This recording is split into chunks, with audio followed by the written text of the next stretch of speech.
Welcome to the Bartender Rant podcast. I am your host, Steve Haley, and I am joined by my absolutely fantastic co-host, one of my favorite people in the world.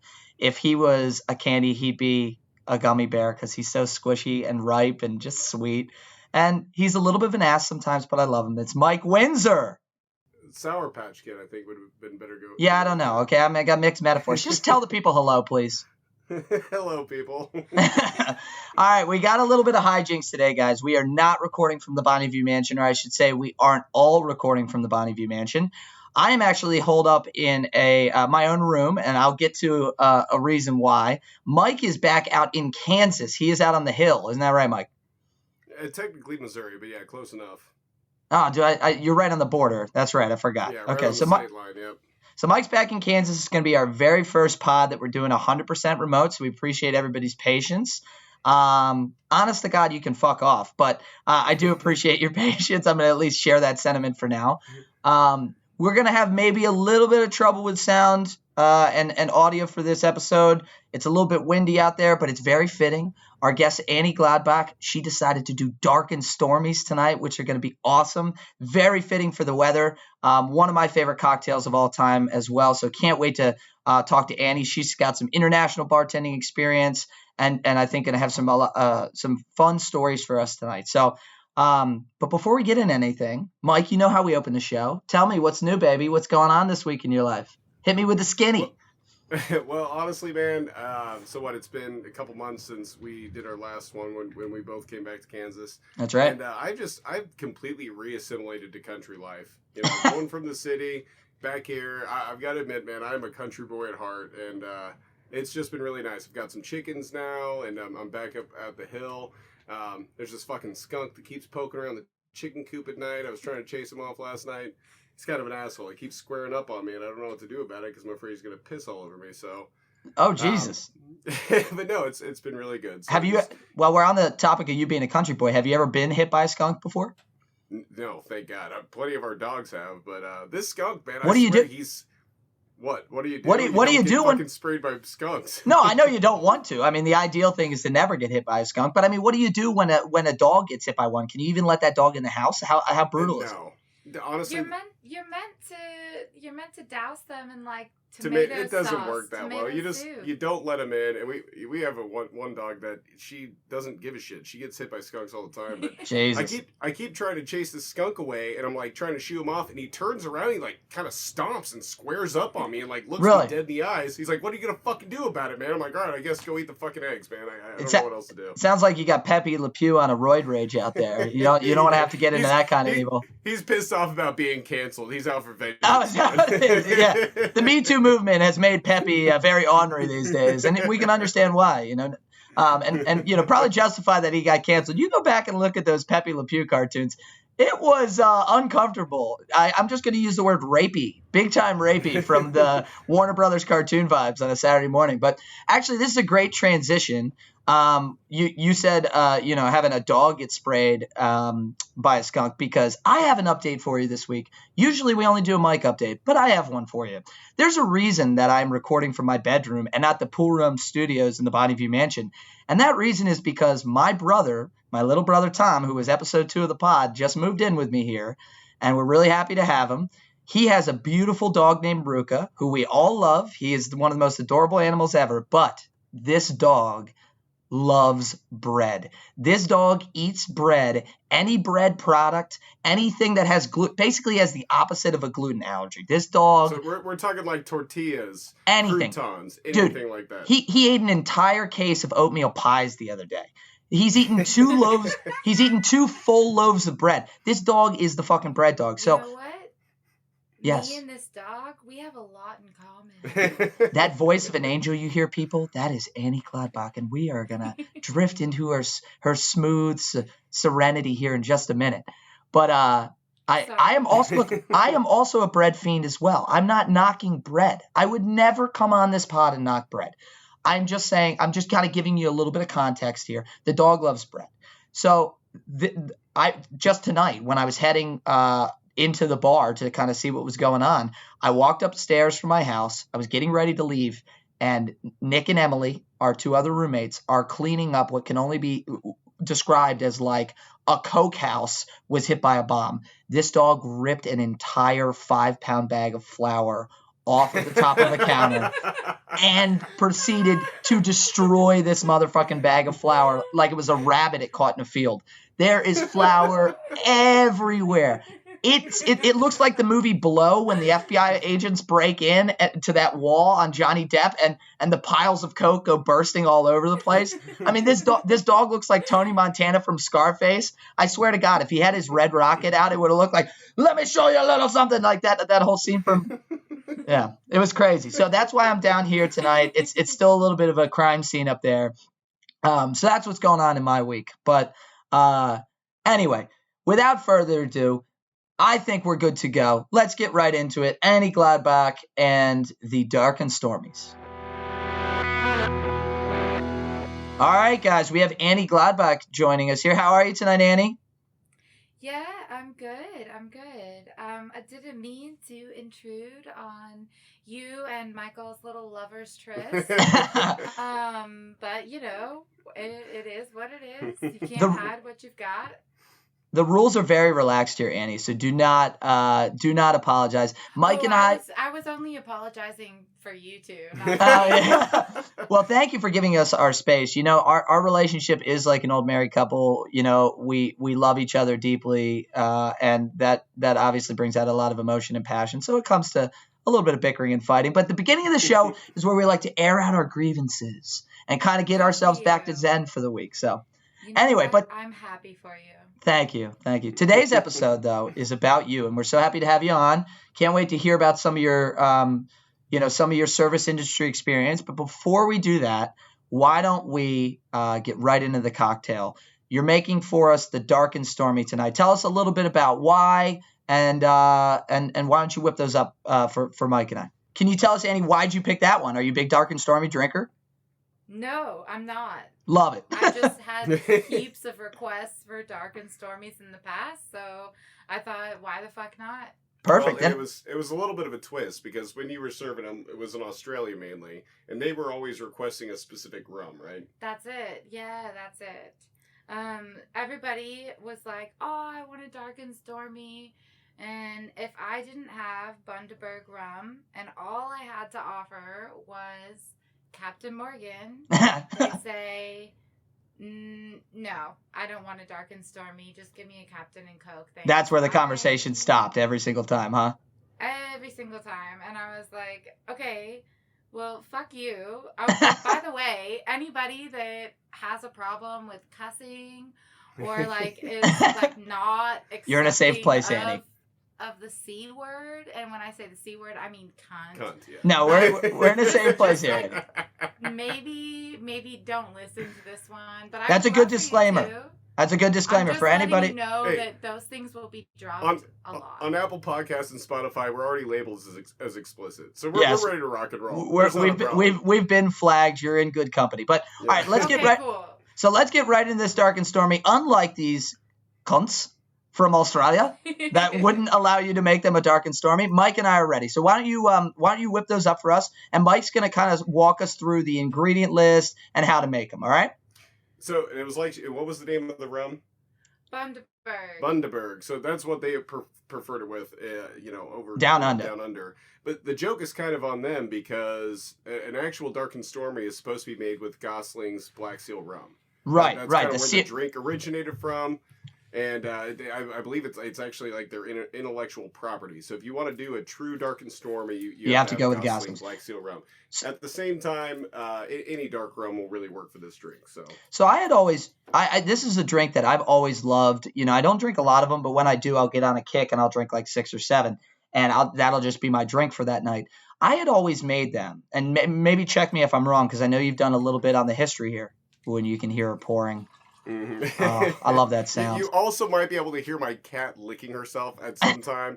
Like I said, people, thank you for bearing with us. We're figuring all this out, and we just hope you find it endearing. You know, we're trying our best here. All right. All right. No more apologies. Now we're gonna power through as if nothing else has happened. We're done. We're done apologizing. Anyway, so I had always made my Dark and Stormies with a shot of clear rum. Squeeze a lime, ginger beer, and then I would float the syrupy rum on top. And so I didn't know if that was part of kind of the original recipe or not. It sounds like a variation. And Okay. I also have to say too, Annie and I have been enjoying some horse feathers before we got on tonight as Gotta well. love those. I had that ginger beer, I had Jameson, so I was like, why not? So Why not? But For Meg's episode. to make a traditional dark and stormy, all it is 2 ounces of dark rum, 3 ounces of ginger beer, and the lime's actually optional. Okay. So every dark and stormy I've had has always had some sweetened lime juice in it. Yeah. But that's actually optional. So a traditional is just the dark rum and the ginger beer. But yeah, you can do some sweetened lime juice in there and then garnish it with a lime wedge. And yeah, so it's a really easy drink, but it goes down really smooth. So cheers, Annie. Cheers. Yeah, I sort of just fucked off for that last little portion of the conversation y'all were having. We got headphones in there. So It's all right. Yeah, I was like, you know what? This is the perfect time for me to duck out. Well, this is your time to shine. So we appreciate you whipping up those cocktails. We're gonna jump right into it. Annie, the first section of our our pod every single week, we call it our drinked-in. It's like the bartender's LinkedIn. So we're gonna kind of go back into the history and learn a little bit more about your service industry experience. So how did you first get into the service industry? Like, what was your first job in the restaurant service business? All right. So have you been to Kansas City and seen a live music show? And I've been to Kansas City once or twice, mostly just to fly in to come out to Pittsburgh to see Michael and the boys. But yeah, no, I know Kansas City's a pretty good like jazz town, blues town. Honky Tonk is big there. It's a great music scene. We also have fucking Tech Nine, man. I mean, yeah, strange music. Yeah, no doubt. Basically, so at the time I was working a day job as a vintner. I was working in a vineyard. I was, I was the caretaker for vines, like grapevines meant for wine production. And I was also in university and I was fucking broke. And I was like, all right, so I need to supplement this income whenever I can. And one of my mates, she hooked me up with a job at Grinders, which is in the crossroads of Kansas City. Cool. And at the time, they didn't have positions for bartenders or waiters, but I got a job as an expediter. Yeah, just expoing food. That's where a lot of people start. It was actually like real fucking hectic because I don't know if you've been to Grinders in Kansas City, but they've got 2 kitchens and 2 separate restaurants. How many seats are we talking? It's an outdoor venue, right? I mean, well, it's not just like 2 restaurants and 2 separate kitchens. They also have an outdoor music venue. Mm-hmm. Oh, Jesus. So, yeah, It's a cool so spot, I yeah. was like corresponding between the kitchens and also trying to serve them when our waiters and waitresses couldn't, like, Wow. we just had too many people there. And I was also like serving drinks and basically like I kind of just treated it as like, whatever, I'm fucking here, y'all got what you got, like, and that was my very first job in the service industry. So, Mike, have you been to this venue? Yeah, I've seen a couple shows there. What would you say the capacity is? Is it similar to something like a Power Plant Live in Baltimore, or maybe even like an 8x10? Yeah, bigger than the 8x10, but it's like like she was saying, it's a couple restaurants. Okay. And it's like right in Kansas City, but then it's like walled off on the inside where you've got this big open expanse That they play a lot of live is. music there. So and there's trees and stuff. So there's places for shade. Oh, cool. It's a really nice spot. I gotta come check it out. There. Yeah, I gotta come check it out. Yeah, so I think the busiest show that I've seen and worked, it was Ziggy Marley, and Wow. I think that the max capacity was at like 37 or 38. 100 people? That's a lot of people. No wonder you had 2 kitchens. They had like 2 kitchens and like drink windows open. Okay. And I was just like, sure, I'll do this, I'll do that. It sounds like, I don't know about you. I've always been a trial by fire kind of guy, right? Like, throw me the wolves. Oh, my God. That's the best way I learn. So it sounds like Yeah. you came right into like a really happening spot, which a lot of people, usually places like that won't hire somebody who's brand new. So it's great that you had an in through your friend. So you come in there, you're doing expediting, but it sounds like you're kind of more of a spark plug, right? You're doing a little serving, you're making drinks, you're kind of wherever the place needs you because it's super busy. Where does it go from there? Or did you go to like another bar or restaurant, or kind of how does the service industry experience progress from there?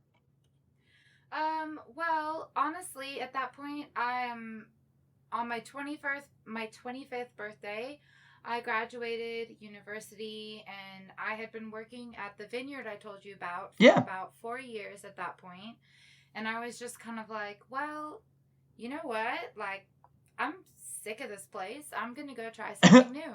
Love it. So I went down to Florida and I started working at like a bar / restaurant about 25 minutes away from Miami. Oh, wow. And yeah. Damn, that's big time.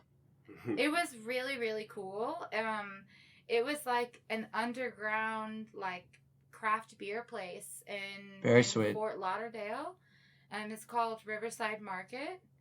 Fort Lauderdale, I'm learning, has a really underrated beer scene. There's actually a lot of cities in Florida. St. Petersburg, I was just down there last year. I was in St. Petersburg, and what's the other one? Is it Sarasota down there that's West Coast? Yeah. But there are some really strong like craft brew towns down there, and apparently Fort Lauderdale has a really good craft scene right now. So that's pretty sweet. What you said, Riverside Market? Yeah, Riverside Market. So it was really unique. So instead of just working like a bartender's wage of like 2 or 3 something an hour, they were paying me $11 an hour. Plus tips. Plus tips. Nice. Holy shit. But here's the catch. So something that's really unique about Fort Lauderdale is that it is, have you ever heard of yachties? Like the yachting industry? No. Oh, yeah. Yeah. Okay, so like all of the crew members that work on these big, massive super yachts, like Fort Lauderdale was like the main port for these super yachts. Okay. So all of these yachties, like people that worked for them, they would Yachty. So I'm sorry. Yachties are like the boat employees. That's what they call them. Yachties. Yep. Oh, I love that. Stewardess. Like we need a yachty T-shirt. We need it like yachty. Yeah, for sure, definitely. You thought zaddies were sexy. Wait till you check out my buddy Steve. He's a yachty. Yeah, for real though, but like on not even the down low. I hooked up with so many 10, 11s when I worked there. Holy shit. But anyways, that's neither here nor there. But like all of them would come to Riverside Market. Yeah. Because Riverside Market had over 600 craft beers from around the world there. And but the catch is that at this bar, it was like an honor system. Okay, so so what they did was they bought out an old gas station that was in the heart of this community.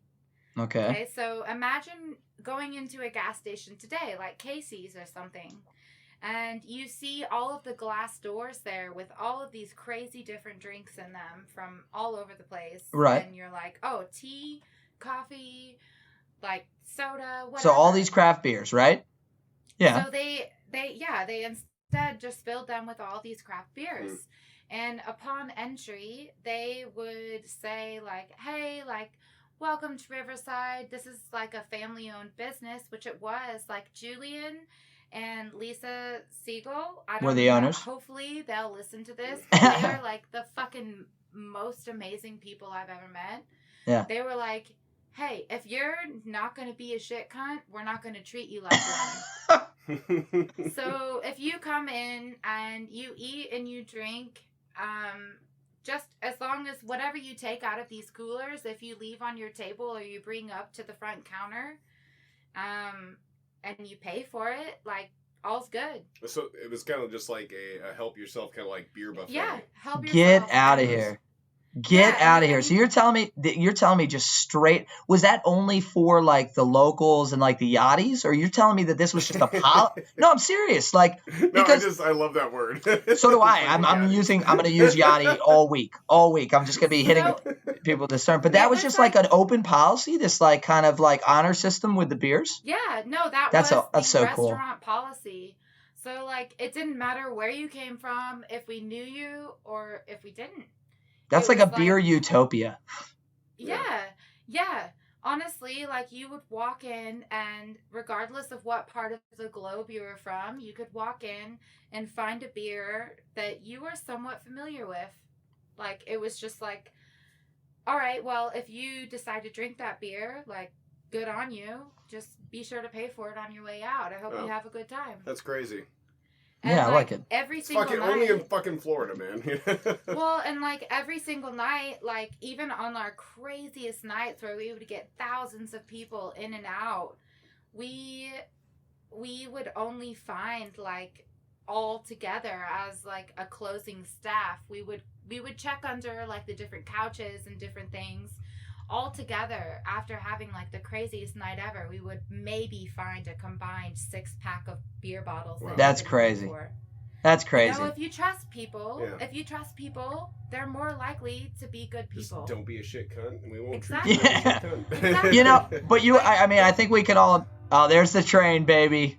There's the God train. damn it. Okay. Everybody- Hey, you know everybody what? out there That's just listening. part of this culture. That's Everybody part of out the there culture. listening, give it a little choo-choo. So as we talked about, Mike runs a side business. He does a set of cabins that he rents out on Airbnb, and it's up on this area that we call the Hill in Missouri, the Missouri-Kansas border. Right across the border, yeah. And so there is a train that comes right by there. It is just a straight cargo train.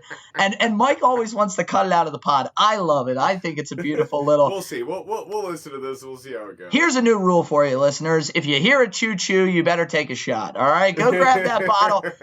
Grab that bottle of Wunderberg rum that you have and just slug a little bit of it straight out of the Oh my god, but like, bottle. don't. I'll get to the whole Bundy thing later. Yes. Don't do that. Okay, You'll okay. hate So- yourself for it. And I honestly think we're kind of we're in new territory because you, Annie, have some very interesting experience in the service industry, especially being international, you know. And I kind of I don't want to skip any of these stories, but I kind of want to get to where like you're in New Zealand and you're in Australia. I kind of want to. Yeah, so how do you get from Miami? How do you get from Miami to there? I feel like we could talk all night about some of this stuff, but we got to get to the gauntlet at some point in time. Yeah. You know? Yeah, Of course, so why don't I we? understand. Mike's right. So why don't we skip ahead just a little bit? So you're working at this Yeah. really cool place in Miami. Riverside sounds awesome, and now I feel like I got to get down there to Fort Yes, Lauderdale. everybody go to Riverside Market in Florida. Now I've been made aware of the fact that they have multiple locations. That's open. cool. Wow. That's awesome. But if you want to go to the original, you go to the Riverside and Fort Lauderdale over one of the original drawbridges. Oh, that's cool too. A little novelty Yeah. there. All right, so right. let's bounce ahead just a little bit. So how do you actually make your way out of the country to that Australia, New Zealand area to start bartending down there? So basically, when I was in Florida, before I even got to Florida, I was like, all right, bitch, you don't want to have kids yet. You want to go out and do as many things as you can, so just go fucking do them. Travel the world. Yeah, so at the time, my older brother, he was living in Portland, Oregon, and Okay. I was actually born in Oregon, and I was like, fuck it, I'm going to go back to my roots. Sure. And So you move back to Portland. Well, but wait, there's more. So, like, as I was looking at tickets to Portland, I just sort of, like, looked at tickets for all over the world, and I found some one-way tickets to New Zealand for, like, $700. Fucking one-way It's ticket. amazing. And I was like, a one-way ticket. I was like, well, that sounds pretty dope. So I just, all of my little squirrel money that I squirreled away in my microwave /safe, I was like, "You gone." And I bought a ticket to New Zealand, and then I moved to Portland, hung out with my brother for a bit, and within a month I was in New Zealand. Wow. Wow. And also, shout out to Fred Gladbach. Love Yes, you, motherfucker. my brother is like the coolest person ever. He's a I'm good bummed. motherfucker. I feel like I'm the only one who hasn't met Fred, and I hope I get to do that one day. Well, you know I gotta what? tell you, You should be bummed. I You am should bummed. be. I am bummed for a lot of other reasons that we're not quite talking about right now. But that's okay, fair enough. All right, whatever. So I went to New Zealand, and I did all kinds of different jobs. I was working again in a vineyard. oh cool. I then worked in. It's like, I can grow fucking grapes. Yeah, I can do that. Well, but it's a bit different whenever you go from being like the HBIC, the head bitch in charge, to being Yeah. like the head bitch in charge's little bitch. Yeah. And I was like, all right, well, this isn't very It's like, cool. bitch, I can grow these grapes Well, so much better than you. You don't even know. I gotta- Well, I gotta- it's not even that. I gotta tell you how much I respect you for that. Like, Mhm.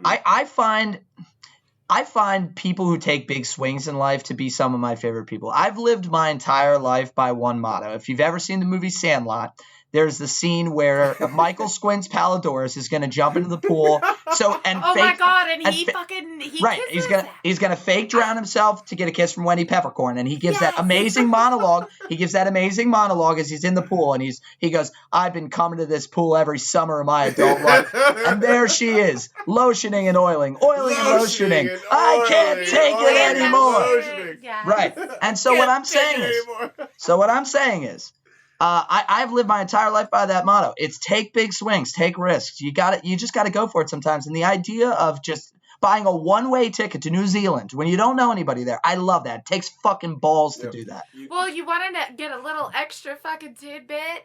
I was an idiot, and I didn't even have $1,000 to my name at the time. That's I straight up was just like, well, you know what? If I can't make it in New Zealand, I can't make it anywhere. you were listen. I love it. You rolled the dice and you were and you made it work. And it's so cool that you also found another vineyard down there. I know actually New Zealand in particular is really known for a lot of wines like Malbecs, like the Syrahs and some of those other spiced reds.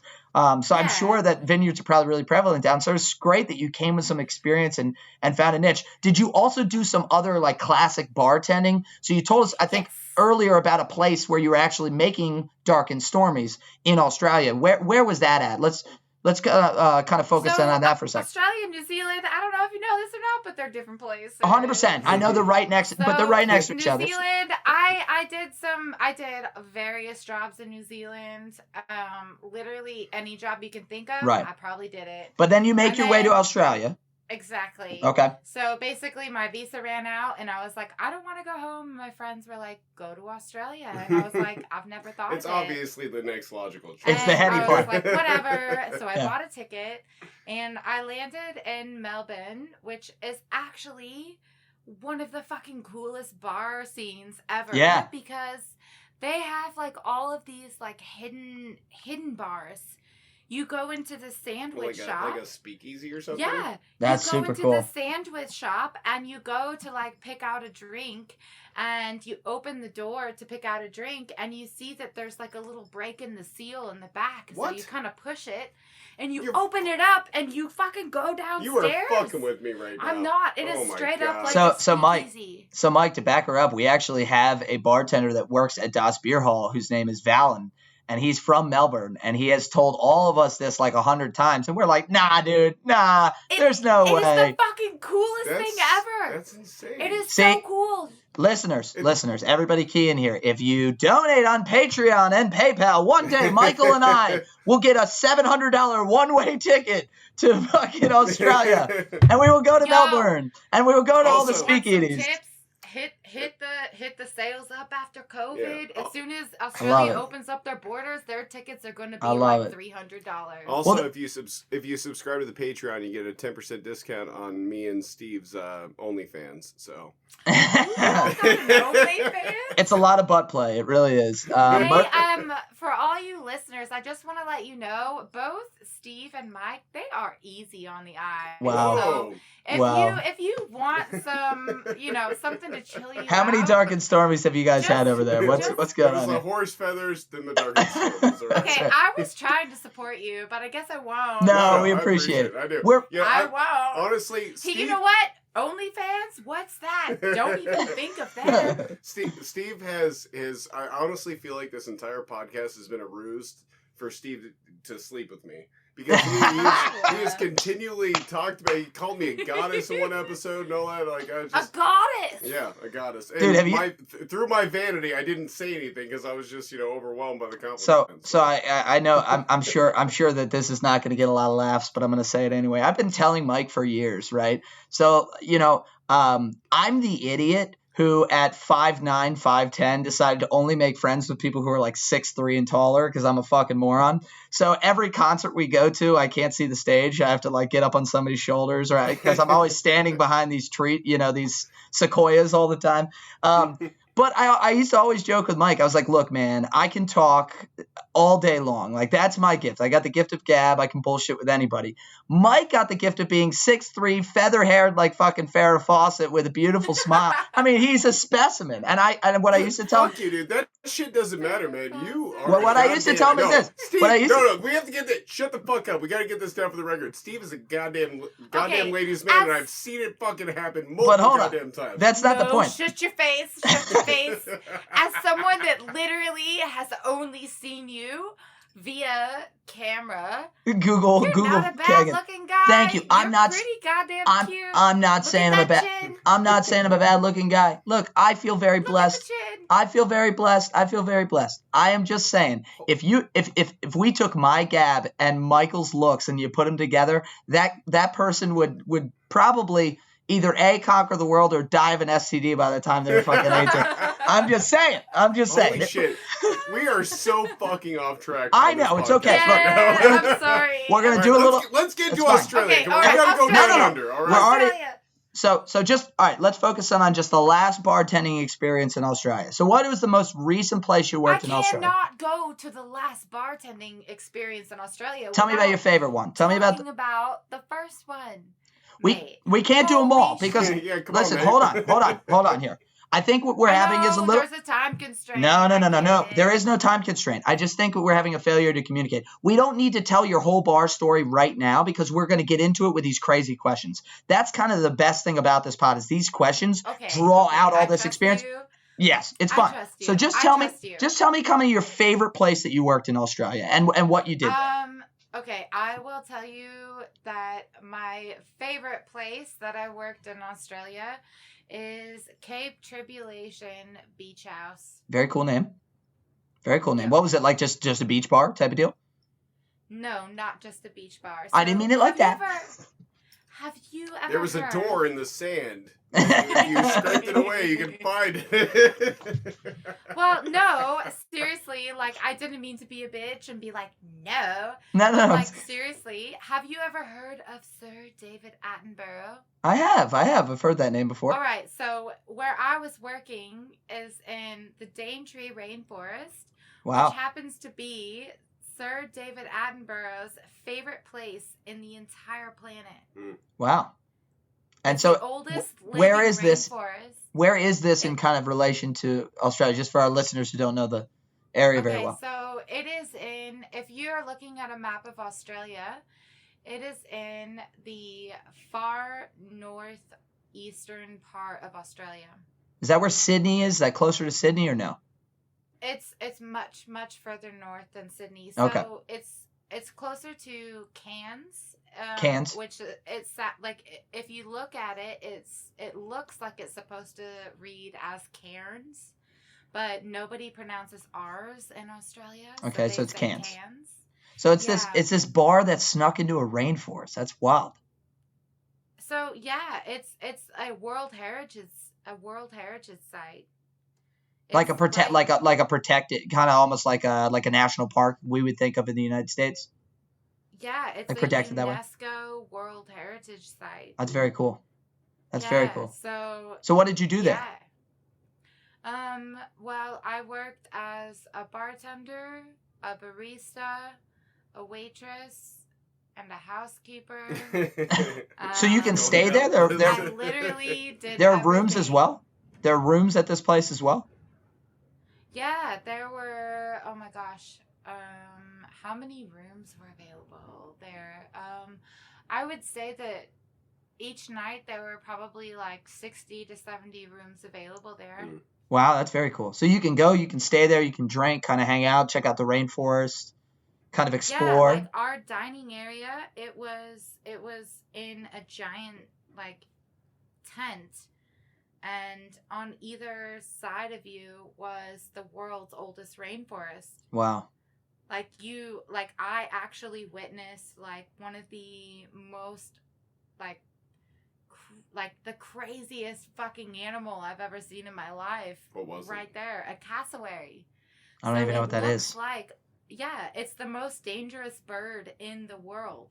Whoa. So it's like 7 feet wingspan. It's as tall as me. It's 6 foot tall. Oh, it's a flightless bird? It's a flightless Yeah. bird. Oh, It's Jesus. 6 foot tall with a hump that goes. Does it kind of look like an top. ostrich? It's like a blue hump, right? It looks like an ostrich, except it's bigger than an ostrich, and it's Okay. all black, and its neck is bright red and I don't do bright birds. blue, I don't do birds. and it's got like a huge hump, a casque they call it, on its head. Okay. And if you get too close to it, it runs towards you, and it like Has talons? kicks you. Nice. Yeah, it Sparta kicks you. And its talons are like sharper than a fucking Benihana. It would You know just that- right there. Yeah, that's what it's known for, is like gutting people. That or Sir David predators. Attenborough guy, real masochist. And, like- I don't know what he was And thinking. like it would just like randomly like walk through the resort I was working at. Wow. Like I had to regularly remind people like they couldn't get closer. That is not an attraction, all right? No, no. It's a death But, sentence. Hey, listen, can I say this is another thing that I love about foreign countries, just in general, and I can't wait till we actually get to interview more foreign bartenders. The rules are just a little bit different. We had, I told you we had our bar meeting tonight at the bar that I currently work at, and one of the big points of contention is we want to extend our deck seating, but the local county won't let us even build a wooden deck onto a parking lot that we already own because they're worried about gas and sewer lines that are down in that underneath the parking lot. And they said you can build it if you want, but at any time with no notice and no cost to us, we can come tear that deck up and then drill into your parking lot. So it's just things are just more heavily regulated in the States, but that's to be seen. So listen. That's because we don't have giant killer birds walking around. Very true. Maybe that's a good point. If that was there, people wouldn't worry about that kind of shit. You want to know something else that's fucking crazy? On top of these big, massive birds, yeah, our restaurant was literally on the beach, right? That's so cool. Guess what else is on the beach? Box jellyfish. Yep, that's something. That's something. But I was going the stingray that killed Steve Irwin. Saltwater crocodile. Oh, motherfuck! Oh, like, no. and they literally come and hunt you at the night. No, they come and hunt you. I was living on site. No. At this place, and used to like bring my big badass flashlight down to the beach to see if I could see where they had like laid eggs No. and shit. Absolutely not. I found a fucking creek where there was an amateur saltwater crocodile hanging out all the time. And me and my partner at the time, we like shined our light at it, and he and I were like, oh my God, this is so cool. And it got confused, and it started to walk, instead of towards the ocean, it started to walk Toward you? straight towards us. Nope. And he was like, well, like my ex-partner, he's like, he is a venomous, like, he has all of his like certificates for snakes, and like snake expert, reptiles and stuff like that. So he probably wasn't too. He's basically following in Steve Irwin's. Exactly, Steve Irwin's footsteps. And so like he understood what was going on, but like the entire time I was with him, he was like, get the fuck back, get the fuck back, get the fuck back. And I'm just like, what's happening? And we saw this crocodile like stand up and like walk towards us. This like, croc's charging. It's charging. Yeah. Well, I mean, like it actually was. Yeah. Like you're saying it as a joke, but No, it I'm actually not. was. I'm really not. And so it and, sounds like this place was a slice of paradise with a side of instant death, depending on where you want to get it. We went off on a tangent that has nothing to do with bartending. I was just excited so it's okay. to tell it. No, I love the stories. Crazy. I love the stories, and to be honest with you, that's what this podcast is really about. But as you're gonna see, in our next section, which is the gauntlet, the top 10 questions that we have kind of put together. Mike and I sat down, we put a list of like 50, and we knocked them down from there. That's going to, I think, open up even more stories and crazy stuff like that and hijinks. So I can't wait to get into that. Thanks for telling us a little bit about your experience. I think it's so cool. You know, you bounced around from Kansas City in this like premier bar and grinders. You go down to this really unique place in Riverside Cafe, and then you go out of the country on just like a gamble. I love that attitude and get these really cool experiences. So it's awesome that you can share that. And now, like, I don't know about Mike or any of the other listeners, but all I'm thinking is like, I want to be in Melbourne. Like, I want to go. I'm serious. Like, that's the whole point of this pod, is to kind of bring that joy of like exploring different bars and getting those different bartenders' personalities come out. So thanks for sharing that with us. One more question before we get off the Drinkton, and this has been our longest Drinkton ever, and I like it. It can honestly keep going. Oh my God, I'm so sorry. I hope you all don't hate me. No, we already said we're done. We're done fucking apologizing. We're not. No more apologies.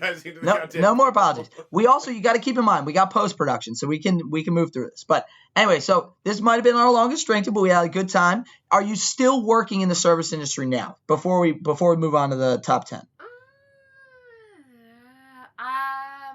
Kind of not. I mean, I just finished up a temporary job. Okay, like, so you're kind of on pause right now. But in like 2 weeks, I'm like going into like the tourism industry. Cool. Yeah.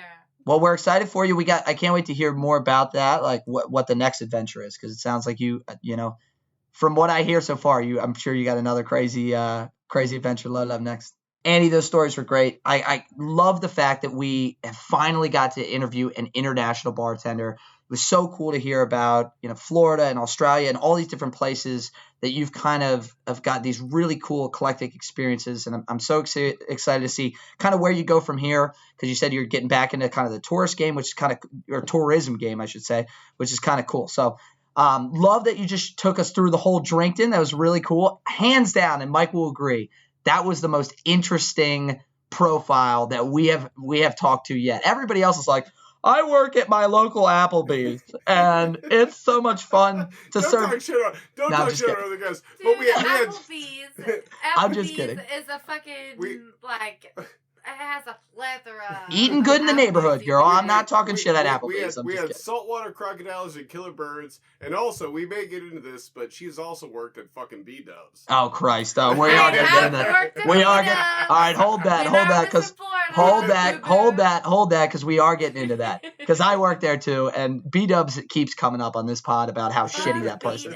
Yeah, fuck that place is right, and I'm happy to say, come after me. That's something that I will not I will not leave unsaid. I love it. At the end of this interview, I demand myself to be heard about. Oh, we're gonna crucify. I hate that place. Yeah, so do I, and so do like 7 of our other guests. Okay, don't worry. We're gonna crucify B-dubs here in just a second. We're gonna hop right into our top 10.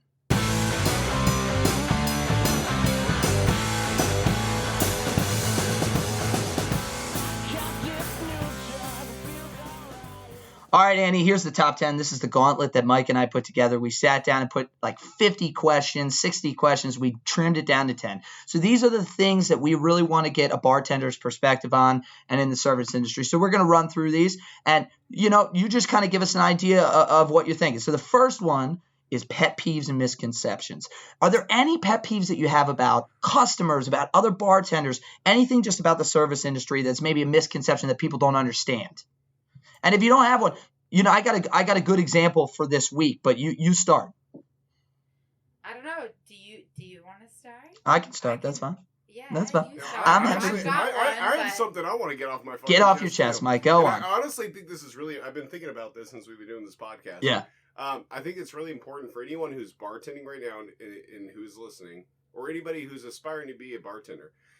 If somebody orders a fucking shot from you, and that shot does not require to be shaken with anything, do not fucking shake that shit in ice, okay? I literally ordered a tequila shot the other night, and the bartender took my tequila, poured it in fucking ice, and shook it up and gave me a watered down shot. And that bartender was lucky I didn't just slap it out of their fucking hands. So, you know what's interesting is that's 100%. I used to think that was an age thing, a younger bartender not understanding that a lot of alcohol shouldn't be chilled unless a customer asks for it. Because to me, it's sacrilege to chill not just tequila but whiskey as well. I would never chill either one of those. But how dare you? For years, I thought that was an age thing where, hey, this is a younger bartender that just doesn't understand that, or maybe that person doesn't have a lot of experience.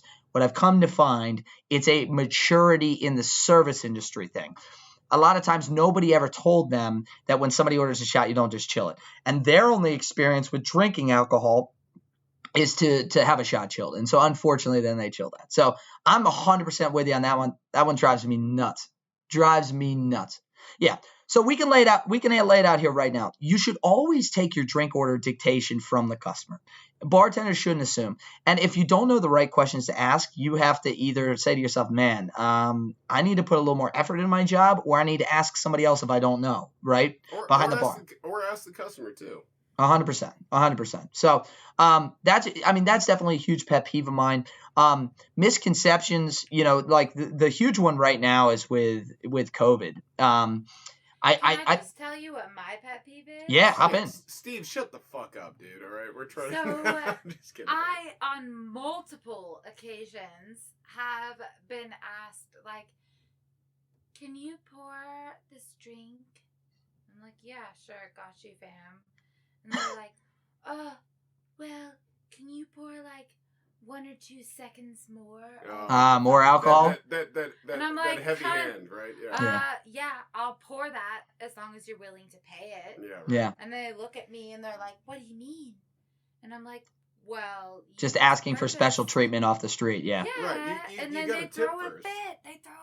They're like, what do you mean I have to pay more? And I'm like, well, you just ordered more than alcohol costs money. That's why we price our drinks on our menu. What are you talking about? Out of curiosity, have you ever gone to a bar and been like, oh, can you just pour like 1 or 2 seconds more? I'm so happy you asked me that, because I have a go-to move, right? If I go to a bar and I know somebody, right, I know that they're going to hook me up anyway, right? Mm-hmm. And that's how I would do it as a bartender. Like if a friend or a regular comes in and I know that they're going to tip well, or they spend a lot of money here, yeah, I'll give them a heavy hand. But if I go to a place and I've never been there before and I'm a brand new patron, I want to get fucked, like I'm really just going there trying to get drunk. What I'll say is, I want a double, pour me extra, and I'll always end whatever my drink order is with, I'll pay whatever I have to. Every single time. No, I'm being dead serious, because at that moment in time, that's what I want, okay? I want a White Russian with 3 shots of vodka and 3 shots of Kahlua, and you charge me whatever you need to charge me, but that's what I want right now. And usually that results pretty good. I mean, people seem receptive to that most of the time. No, and number one, I do love White Russians.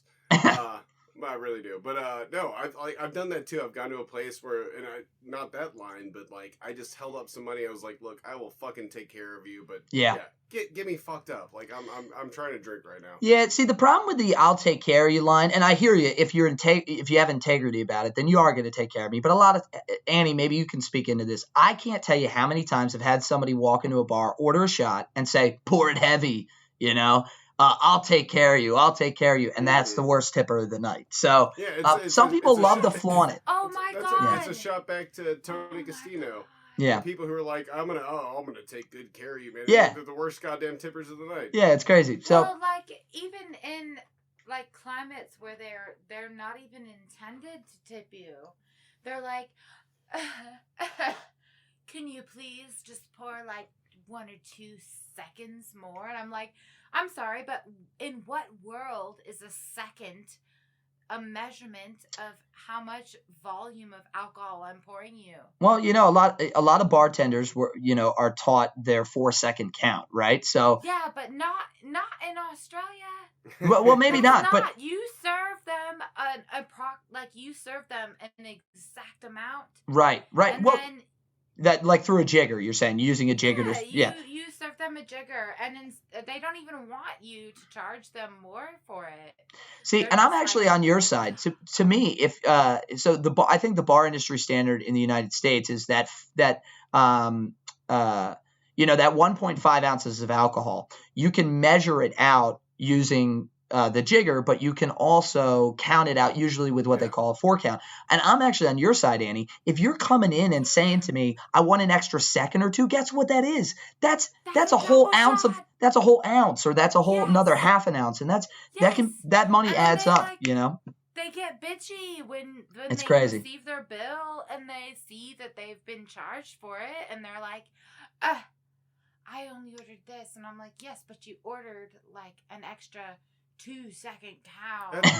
That's where you take them out back and you show them the saltwater. Well, crocodile. it's just like not even worth it. I'm just like, well, this is what you pay, or like this is what you pay. Or just be fucking cool and tip well, and people will take care of you without having to fucking ask for it. So for me right now, not to branch off, I mean, I don't have a pet peeve, but just a misconception for this week. Like, so we're still kind of in the midst of this global pandemic and COVID, and we're pulling ourselves out of it. But one of the things that people, bars and restaurants are starting to open, but what people can't seem to understand is this. We are limited on inventory. I am not lying to you when I say I don't have something. I am not lying to you when I tell you the price is this, because it's really hard to get something. So the big one right now in the United States is chicken wings. You can't get fucking chicken wings anywhere. The price of chicken wings are going up to $1.50, sometimes $2 per wing. Bars and restaurants are just not even carrying them anymore. So that's one of the craziest things that's going on right now with misconceptions, where people just won't seem to be able to accept that. All right, that was crazy. I'm totally with you guys. I mean, number one pet peeve. I don't want to say number one, because I think we all know my number one. We talked about the lemons in episode 1. I can't fucking stand it when people ask for something and then don't use it. That drives me nuts. But I'm with you. Honestly, you didn't talk about that. We'll talk about that on a different episode. Oh shit, did I not? No, you fucking didn't. I don't want to fucking hear about it. It enrages me so much. I probably just can't remember sometimes. But no, I mean, I think that's a good one. Those are both good pet peeves and misconceptions. But let's lead right into the next one, Annie. What is the best tip, worst tip that you've ever received in your career? Do you have any like crazy tipping stories? When you say tip, do you mean like monetarily? Either way. Advice. No, I like it. I like it. It can go both ways. Yeah. Give us the advice one. That's unique. All right. So the advice I would say was, you know what? Even if you're being treated like shit by your employee, these people, they don't know that. They don't know that. You mean the customer doesn't know that you're being treated shit by they don't know that. By another coworker? Or you're saying like if you're getting treated shit by your server, the customer doesn't know that? So like in general, if your business is not looking out for you, your customers, they don't know that. Right. They don't see behind the scenes. You let them know that. Yeah. So you want them to believe that they are on this awesome, wonderful, amazing experience. Okay? So yeah.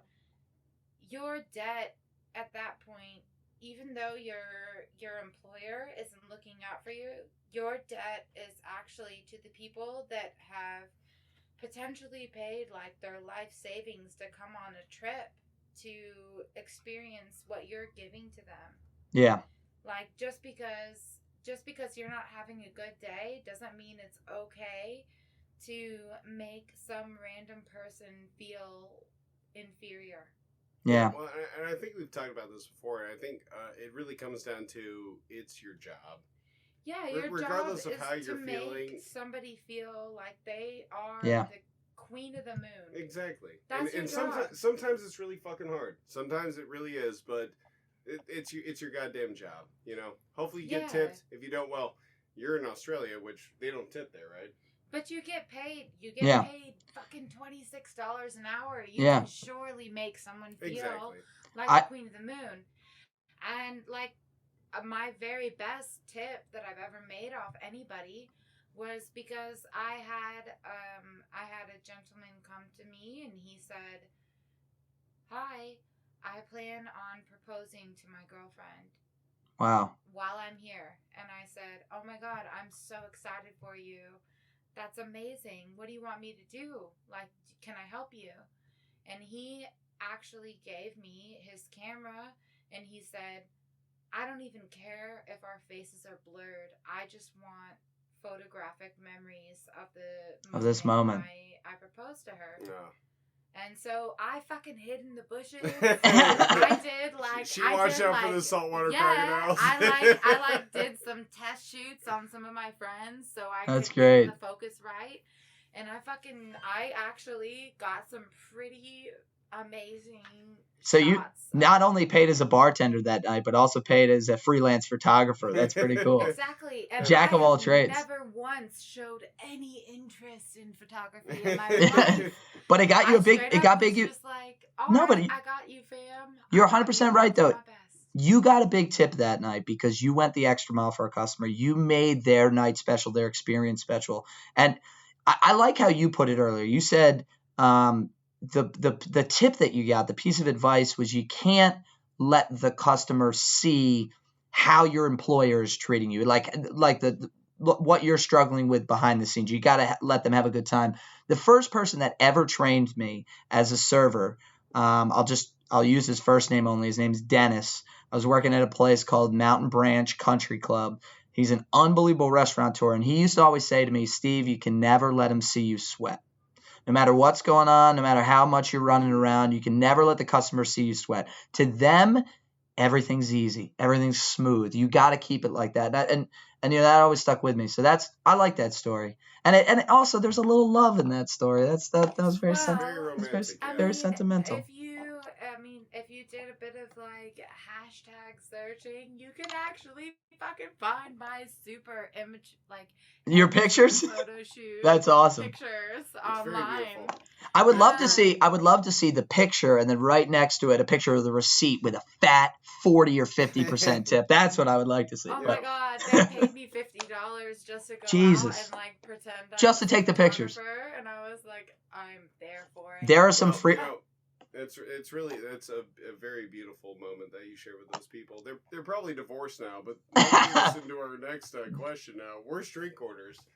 So, and this can go a lot of ways. Like, worst drink orders like that you fucking hated to make for people, or that were just like trash drinks, like that a bartender made for you, or a fucking terrible drink that a bartender made for you. Yeah.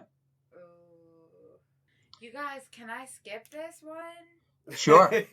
Sure. Skip it. So are you ready for this one? I'd rather move on to something that's fine. That's fine. Before we move on, I actually had a terrible drink order this past weekend. Somebody ordered a grapefruit crush, which is fresh squeezed grapefruit vodka and triple sec, and they asked me to put a shot of Rumple Mints in their grapefruit vodka.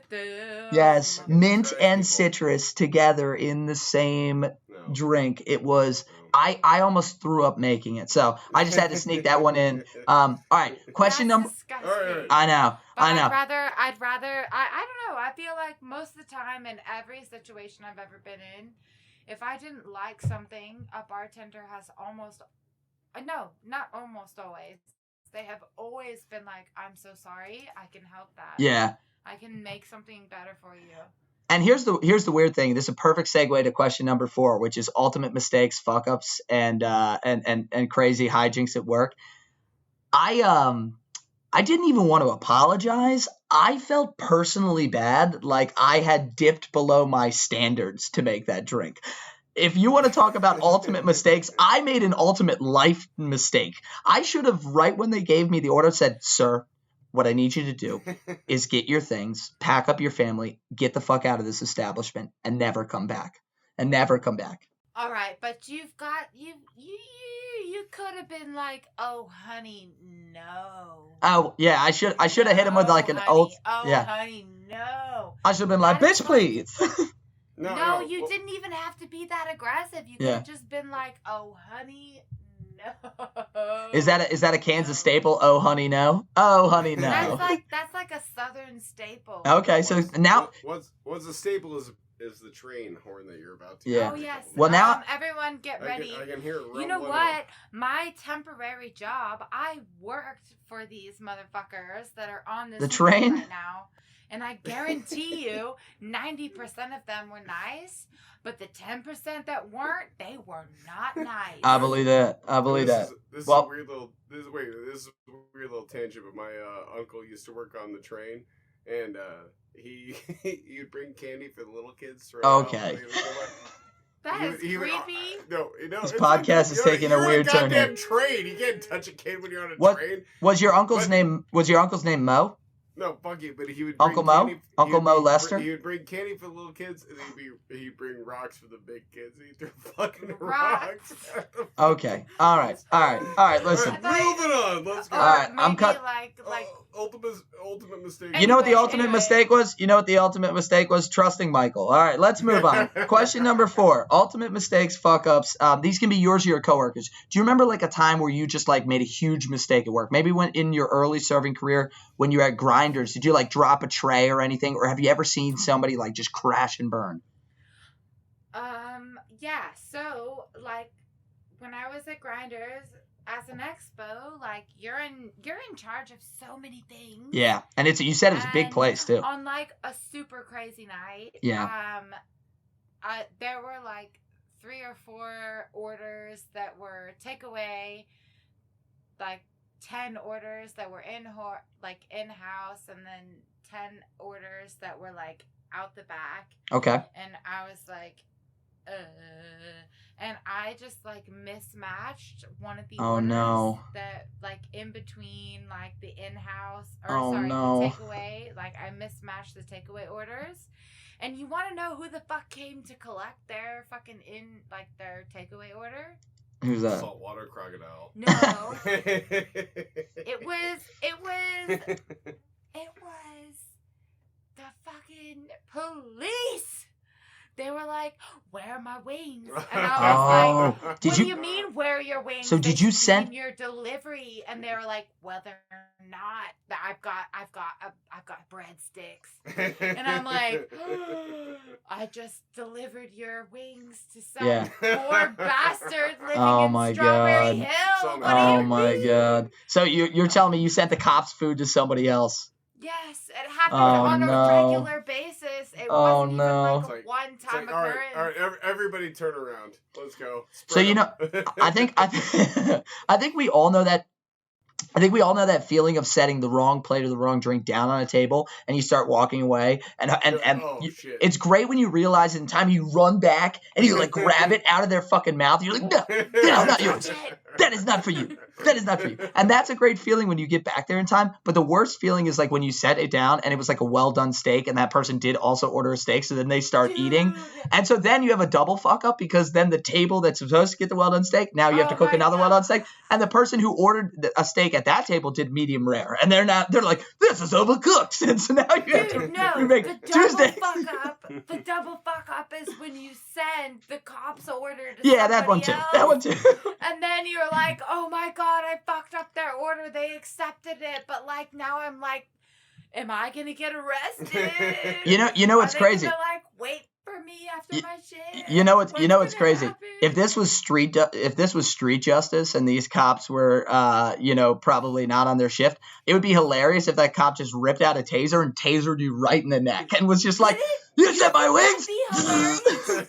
You think that would be funny? No, I don't think that would be funny. I mean, I would laugh. I would laugh. No, I mean, like Annie, I don't ever want to see any harm come to you, but I would laugh. I would have to laugh. Like if I was sitting at Grinders watching a show and I was drinking a beer, I'm sorry. I'm sorry. Hey, I would laugh if it happened to me after I quit pissing myself and regained my Paralysis. Maybe We're moving on. out. Let's All right, just so move on. I'm Steve, sorry. Steve has already admonished me. We haven't even got to the Yeah. part with the liquor on the Exactly. walls. All right, I'm Mike. Sorry, Steve that's has already me. admonished me. We are taking a long time. We're having a good time. We're having a great time. Andy I'm and sorry. We're working out the I'm kinks. sorry. Stop. No more apologies. We're I'm not sorry. fucking sorry. I'm We're done having with the a good time. apologies. But All we're right. getting to health code violations. Yeah, question 5. Health code violations. Yo, she's got Yes. something for this. Yes. I love that face. When our guests make that sound, you know a good one's coming. Because that means that like at least Hit me. 3 to 5 Come on. people were poisoned. Oh yeah, I afterwards. want it. Now, as Mike always says, protect the innocent. And the guilty. That's right. So keep the names if it's going to be Oh my potentially God. criminal. If it's going to be Okay, potentially all right, criminal, all right, I'll make up a name. make up a name for the bar too, or just call it bar whatever. Mm. Okay. So tell us. Come on, Annie, hit us with the I story. We was want. working for this place called Not Beach House. Okay. Okay, that works. That works. And that works. And what happened? What happened? Come on. I'm on the edge of my seat right now. All right, well, All right. We got to tell it. we're telling it. All right, so I was working for this place called Not Beach House in the middle of like the Not most Australia. tropical fucking climate you can think of. It was a There's desert. It was in a there's desert. There's no saltwater crocodiles anywhere. Oh, Okay. no, All right. those are So all what over the happened? But what place. happened? What I happened? know, I'm Come trying on. to get there, but people are interrupting me. All right? It's not Beach House in the middle of not Cape Tribulation. And his name is definitely not Monty. His name is super not Monty. And he is like definitely not the chef at this place. He's super not the chef there. And I'm working, and it's like... Well, you weren't working. You weren't working. No, It's you're not super, working. super hot. Like, I'm talking like 130 degrees Okay. plus humidity. Okay. And it's raining, so Okay. it's like 3,000% humidity, and it's really fucking hot. And he is serving food to people in this like halfway you can see it, halfway you can't see it kitchen, right? Okay. I'm with you. I place an order with him, and I go over to talk to him, and as I'm walking over, I see him wipe his face with this rag, right? And I'm like, hey, Monty, you can't use that rag anymore. I hope you know that. Like, there's lots of orders coming through. I would just get rid of it and use, like, paper towels or Oh, a God. rag. And he goes, yep, fine. And I look over, and the order that I just placed, he fucking used the sweat rag to wipe a sauce splash off of. And I wasn't the only one to see it. Oh my God. One of the guests saw it. They saw it.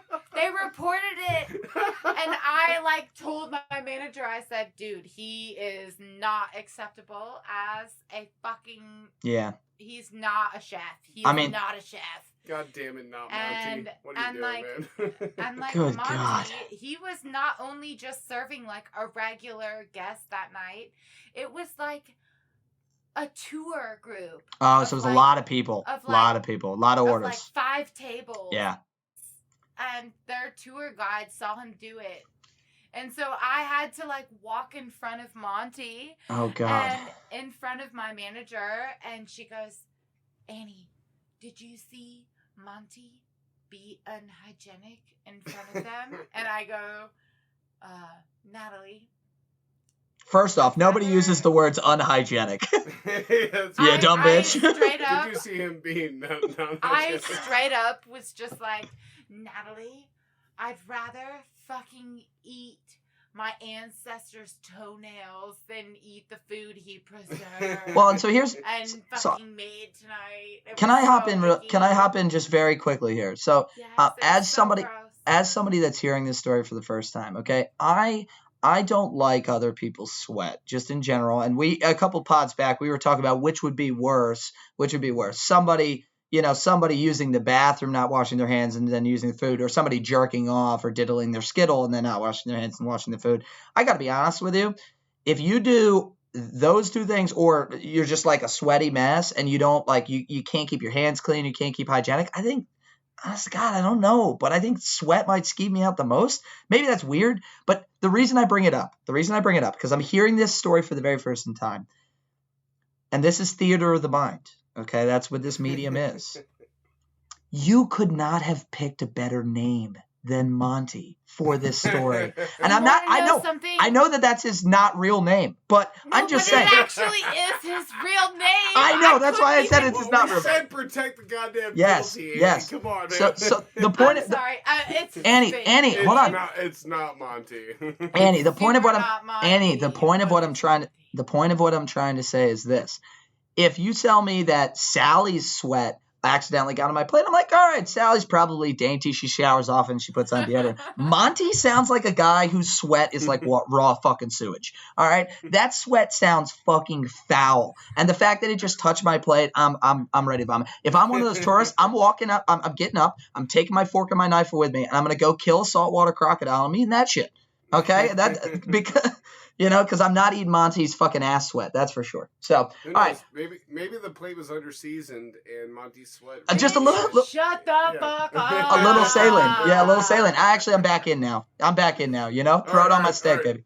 So moving on. So this is a great segue to our kind of next question, which is ratchet and crazy customers. So now forget about the health code. Forget about the health code violations. Okay. What we want to know is, tell us about some really memorable customers, people that were just weird, crazy, ratchet, anything like that. So this is not health code. This is now other side of the house. Are we talking about like ratchet and the fact that they wanted to fight, or like ratchet? No, we'll get to the fights. I'll give you a good example. About the goddamn crocodiles. I'll get to the fight. I'll get to the fight section in a second, but I'll give you a good example, right? So I've got one. I just thought I didn't know if I needed to differentiate. No, that's fine. I'm glad you did. So I'll give you a quick example. Mike and I used to go to this bar in Baltimore called The Crown. It was a super shady dive bar on the second floor above this Korean restaurant. When you walked in. Great fucking restaurant, by the way. Yes, but when you walked in, there was graffiti all over the walls, and I'm guaranteed that they were also moving heroin out of there. And you'd walk up this windy set of steps into the Crown, and the Crown was like this, it was themed after the Matrix, a red and blue pill type of thing, where one side of the bar was all painted blue, the other side of the bar was all painted red. It was a cool concept.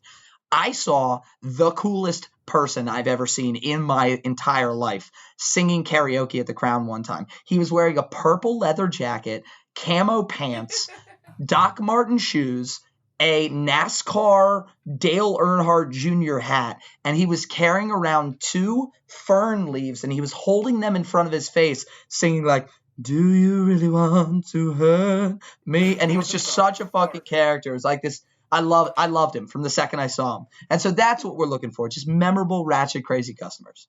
All right. So one night I get this elderly couple. What I say elderly, I would say they're probably like in their early 60s. Yeah, it's fucking elderly. Come down to this bar that's literally like the one I was telling you guys about. Like it's literally right next to the ocean. Crocodiles are there. Right. Okay. And they're having a really good time, both of them, and they're both lovely. But then, like, after their, like, second or third drink, like, the girl, she comes up and she says, "I just want to let you know that his prognosis is only about 2.5, 3 weeks." Holy shit. And actually looking at him, it checked out. Oh, Jesus. I'm not even trying to be salty. Like, looking at him, I was like, oh my God, like, I don't even care if you're lying, like, that checks out. Like, Jesus. Okay. Whatever you want, She's like, I want a couple of extra seconds on that pour. I was just going to say, that's when you give them, that's when you say, "Sir, you can have the bottle." No. It wasn't even that. Like, she told me, and, like, I served them as, like, immediately when they wanted new drinks, but, like, I actually, like, hung out with them, and they were like, oh, we've been told that there are croc sightings on this beach, and, like, I was like, yeah, there are, and I showed them, like, the lagoon and hung out with them for a little bit. Were you literally about to make this old dying man croc bait? That is some. That is some. That's a deep cut there, Annie. It wasn't like a crock bait situation. It was like, dude, like, I don't know, like, you know, whenever you see something for yourself, it's different than when like somebody else sees it. Right. So that was the most memorable thing about him, is that he was kind of withering away. He was definitely withering away. Like, it That's wasn't sad. just a lie. It wasn't a lie. And I went and I hung out with them, and I showed them, like, lots of really cool places. That's that were awesome. right around the resort, you know? And the lady, she's, like, she paid for it, and she goes, I'll be back, I promise, we'll both be back. And when she finally came back, it was, like, 6 months later. Yeah. And she told me the same story with a different man. Whoa! No! Yes! No! The same No! fucking story! Annie, this And entire. I was like, Annie, hi. this entire. That was Oh my beautifully God! told. You Oh just my God! blew my Yeah. mind. That was incredible. And, like, I was literally like, I'm sorry, but what happened To your former lover, right? what happened to Leonard, the guy I met that was Dying. deathbed? Annie, She's so just so. a fucking hospice worker And taking she him out for a just good said, time. this is Oh how my she God. said. She goes, we grew apart. We grew apart is what she hits you with?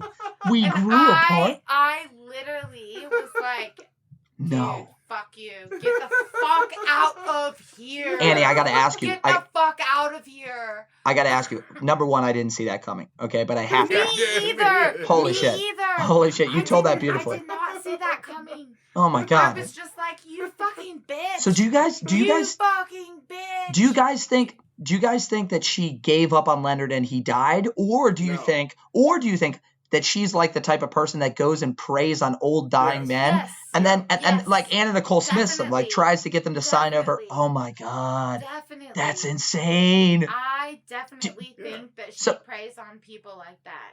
So who was the new guy? Did you give him a warning? Were you like, you know, giving him the whole like, hey, get out, bro? Well, no, I was just like, no, this is what happened. This is how I found it all out. I go, oh my God, I feel so sorry about Leonard. I haven't seen you since. Yeah, Are you yeah. okay? And she sort of was just like, who's Leonard? Yeah, nonchalant about it. Yeah. And I was like, What a bitch. fucking What- cunt. you know Not what's in a funny? fun way either. You know what else is Like, ironic? I- Now I'm thinking that the Oh reason my she asked you God. to take her around the resort is that she could see all the places where she could potentially murder Leonard. Okay, crocodiles. What was that crazy bird that you told us about? The cassowary. Yes, the cassowary. And so I think she's thinking, okay, maybe I can push him off this cliff Oh or my leave God, him in a it was rainforest. Honestly, like, A I cassowary got straight him. up, I could not believe that happened. I told my manager about it. Yeah. I said, just in case, I just want you to know that, like, she told me that her husband was dying. Yeah, that's insane. And, like, now she's back with another guy. And That's one of the craziest customers we've encountered. That's awesome. I love that story. It's Fucking not ratchet. awesome. Like, Well, that that's a bitch good is story. crazy. That's insane. That bitch is crazy. No doubt. She is crazy. Well, look, this is kind of a little bit of a switch up. So we love to talk about bar fights, arrests, and fires. So that's question number 7. Do you have any good bar fight stories for us? Well, I Before got we a get girl. into that, I just want to say I really hope that fucking lady put out. If she was leading men to their death, I hope she gave up some of that sweet old pussy. I'm really happy you added that, Mike. That was a really important note that we had to sneak in there for that question. But All right, question number 7. So we're going to move right on from Ratchet Crazy Customers. That was a great story. Fights, arrests, and fires. I'm a fire guy, so I I love. got you, fam.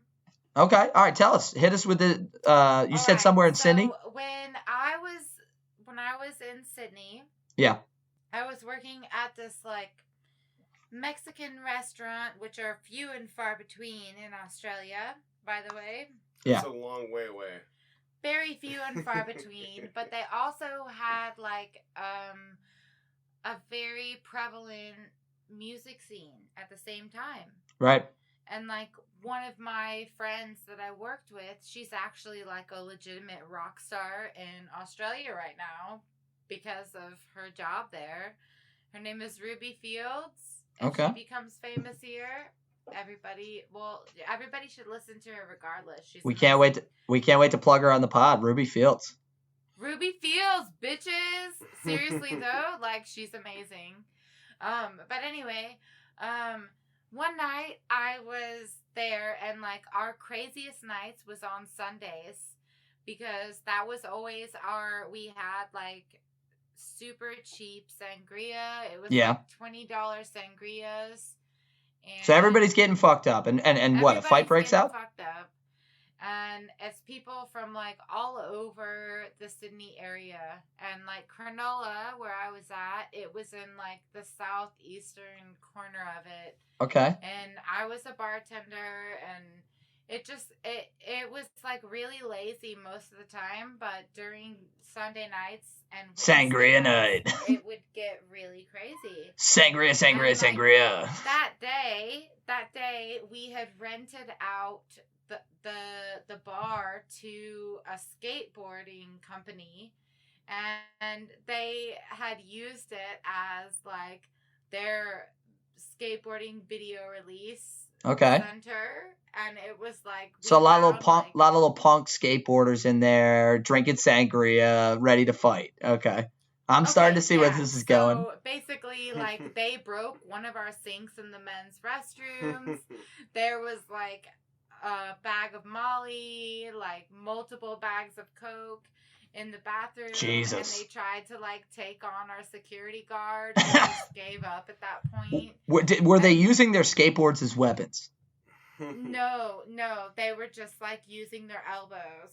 And They only fought with their elbows? How do you forget your goddamn bag of Coke and Molly in the goddamn bathroom? Yeah, Mike would never forget his Coke and his Molly in the What kind of bathroom. fucking party are you having where it's you don't because get they that? were like 15 and 16 years old. Oh Jesus! You didn't. And wait. Can we pause? Can we slow down here? We need to slow down here. Are you telling me that a group of 15 and 16-year-old skateboarders were fighting the bouncers at Sangria night at the only Mexican restaurant in Sydney? You literally can't write this stuff. Like, that is so fucking ridiculous. So let me preface this. This skateboarding company, it is like, I don't fucking know shit about skateboarding, but they were like predominant in the Sydney area, and we were in the Sydney suburbs. Yeah, makes sense. And like, our owner owned like our venue as well as another music venue. In the other music venue, it had overflow, so they came to our venue. I see. The release. I see. And it turns into this big sangria brawl. Yes. It turned into this giant sounds so sangria fucking brawl. lame. I know, right? 16-year-olds on Molly fighting bouncers on sangria. But like, how many like reasonable people do you know that like skateboard for a living? I know a few, but I hear what you're saying. I feel like so there's a place there's a place here in Baltimore called Johnny Rad's, and anytime you go to Johnny Rad's, there's always like a skateboard release video party, and I can't tell you how many fights I've seen at Johnny Rad's. So there might be. I think when you do a sport where you're gonna shoot, go super fast on wheels and then shoot off a ramp and potentially just break every bone in your body, at that point, you're living life on the edge. You're ready to fight, I agree with you. So basically, it was like all of the reasonable people had their release and then All there the was unreasonable still people. more of a release, because it wasn't just like all of the people that like understood that you couldn't be like a piece of shit. Got it. So all the pieces of shit came to the Mexican restaurant. Everybody was releasing their video on the same date, and they did it at the same night. That's crazy. Oh my god, it was such a shit show. So they broke like All this sinks shit, fight the in our bouncers. Yeah. bathroom, and then they went on stage and they like actually challenged our security guard, who's like this enormous fucking Jamaican guy. He is enormous. And so they And you challenge wanna him. They're know like, what- fuck you, I'll fight you, that kind of thing. Like, fuck you, I'll throw you off the stage. And you want to know what happened?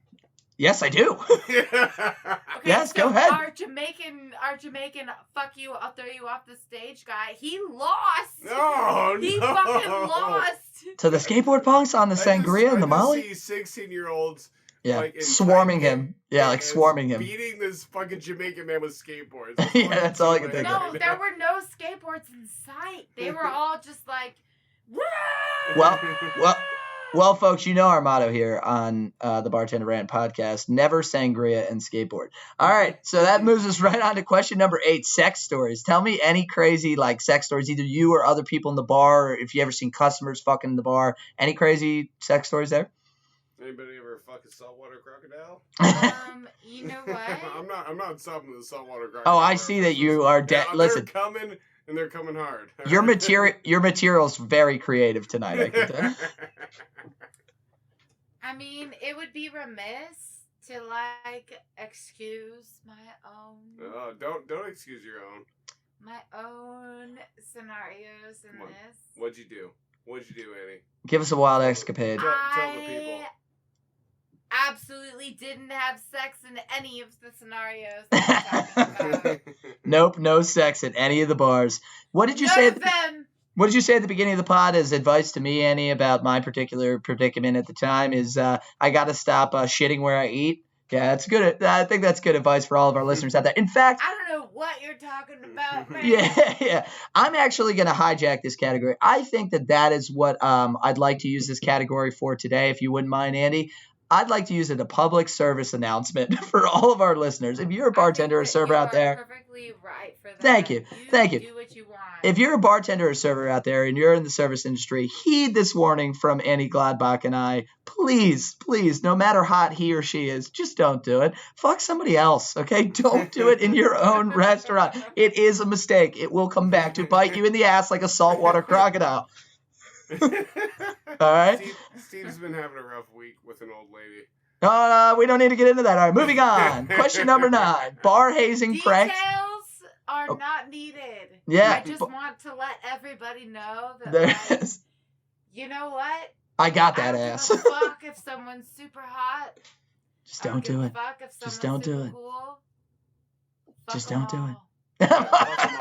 Fuck 'em Fuck up. 'em all. Well, as we said before, And like we're all not in the invested. literal way. what a perfect Not in the literal way. What a perfect transition to the Mike and I's favorite category, bar hazing pranks and games where you fuck over the new people. Do you have any examples of some hazing or some pranks that you've ever experienced at bars? All right, let me think about this one for a moment. We used to, one of the ones that we had a buddy would always do was he would stand at tables in a weird way. So he would go up to a table to wait on them.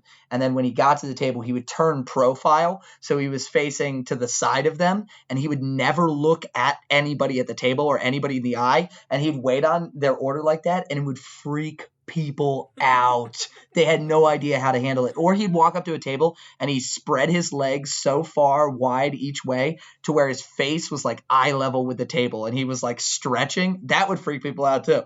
And it was one of the funniest things ever to watch. People like just couldn't handle it. So any examples like that? So like for me, it depended on who I worked with. Yeah. So how about when you're with your friends, like with a good cut of people at the bar? If I was at a good cut of people at the bar, if there was someone new, I would tell them to drain the oil in the fryers, but make sure they left the the gauge open at the bottom. And not close it again for the new oil? Yep.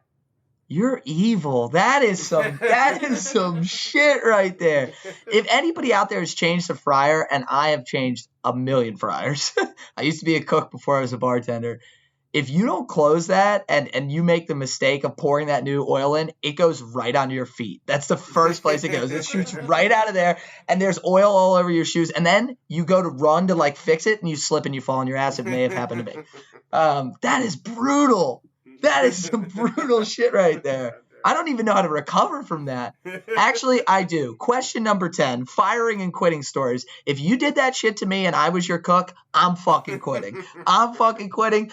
Middle fingers to the sky. I'm taking off one of my oily shoes. I'm going to hit you in the fucking face with it. Oh my God, this is where I shit all over Buffalo Wild Wings. Hit me. Let's go. Give me the beat up stories. All right, this is a perfect way to... What a perfect way to wrap up our top 10. Give us your firing and quitting stories from Buffalo Wild Wings. All right, so I was bicycling to Buffalo Wild Wings 22 miles a day. Where? What town? What town? In fucking Deerfield, Florida. Okay, all right, keep going. Keep going. So you're bicycling there. Fucking Florida, man. That is rough. All right. Hey, at least it's flat down there, Michael. Raining on me all the time. I was sweaty and I was hot. And I got to my job and there was always this one punk ass motherfucker named Billy. And I'm not even making his name up. His name was Billy. And he was always like, "Hey, what are you doing after work?" And I was always like, "None of your fucking business, man. I'm going home." And he's like, "I know that you bicycle after work." And you want to put your bike in my trunk? No. And I was just like, "Oh, do you? Do you know that I bicycle after work? That's super cool." So I went to my managers and I said, "Hey, just want to let you know that this guy's being really creepy and sexual and weird. Yeah. And I don't want anything to do with him. Good play by I you. would really appreciate if you make sure that he and I never work together ever again." And like he had also been sending me really weird text messages. Yeah. But he had like an internet phone, so he could change his number at any time. That's weird. An internet phone? What the fuck is that? I think it's just not tied to a regular number. It's just basically a phone that works on Wi-Fi. So he could just like choose the number that he wanted to message off of. And I told my bosses that. I said, "Hey guys, like he's really creepy. He knows that I ride my bike home from work because we've worked together since my start." Right. He is like he told me like, "Oh, if you want a holiday, I know a way to make you like a quick $1,400. All you got to do is shut the fuck up and suck my dick." And, wow. And I like screenshotted those messages and showed them to your managers. My manager. And they were like, "Well, we'll talk to him." And I said, "Well, if you do, never, ever, ever mention my name." And the next shift I came in, they said, "Well, we asked Billy why he would message you, Annie. And he said he had no idea." Oh. And I was just like, "You know what? You just threw me under the bus. You just threw me under the bus." Yeah, exactly. I said, "You threw me under the bus, and there's no way in hell you'll ever, ever, ever, ever get me to work for this company ever again." And you quit right then and there. Well, sexual assaults are really, really, really like important. Serious? And yeah. Yeah, like really they are serious. They are serious. Why aren't you taking them seriously, exactly. Buffalo Wild Wings? Oh my God, listen, so you know what? At some point, it pissed me the fuck off. I was like, "Fuck you." I was like, "You know what? I'm not coming in tomorrow or the day after or the day after. Or the next day. Like, or the next day. And they're like, "Why?" And I was like, "Because I don't like the way that your corporation handles things." And they're like, "Regardless of how you think corporate handles things, this isn't the correct way to handle that." No. And I was like, "You know what? Yeah. I could think of about 1,000 different ways I could handle this even more appropriately. Yeah, I think we can all agree, and I don't want to cut in here, but I think we can all agree that one of the biggest issues, and I worked in the criminal justice field for about 5 years when I got out of law school, and so that was something I constantly saw over and over again with all different types of businesses of all different scales. The reporting method was with not just sexual assault, but just like sexual harassment, which really is unfortunately what sounds like you went through there, is never handled right. And I think the biggest thing is there's not the protection level that needs to be given to victims on the front end, right? Where it's just so simple to go to Billy and confront him, and it can be completely anonymous and just say, hey, they, honest to God, they could have just removed him from your shifts, right? You could have worked a totally different shift. And that's exactly what you were doing. And you were trying to be proactive there. And for them to call you out like that actually makes the situation more dangerous, because now you've supercharged this guy that's already acting creepy. You put a bullseye on this girl's head.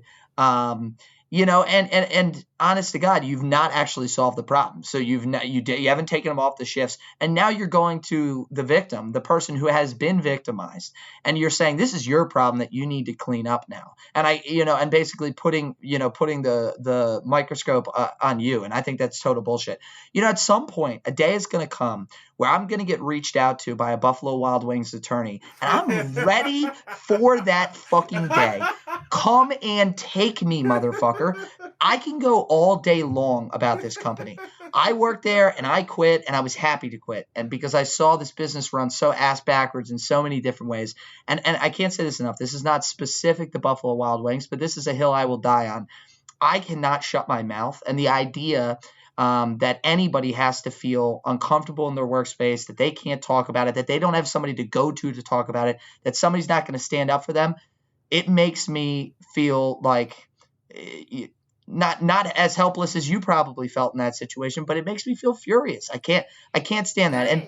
And that is fucking incredible. Yeah, it's a huge. There are so many people that don't even see an issue with it. Yeah, it's a huge problem in the service and see an issue with it. It's a huge problem in the service industry, period. Bars and restaurants are, they're just an area of a lot of friction, right?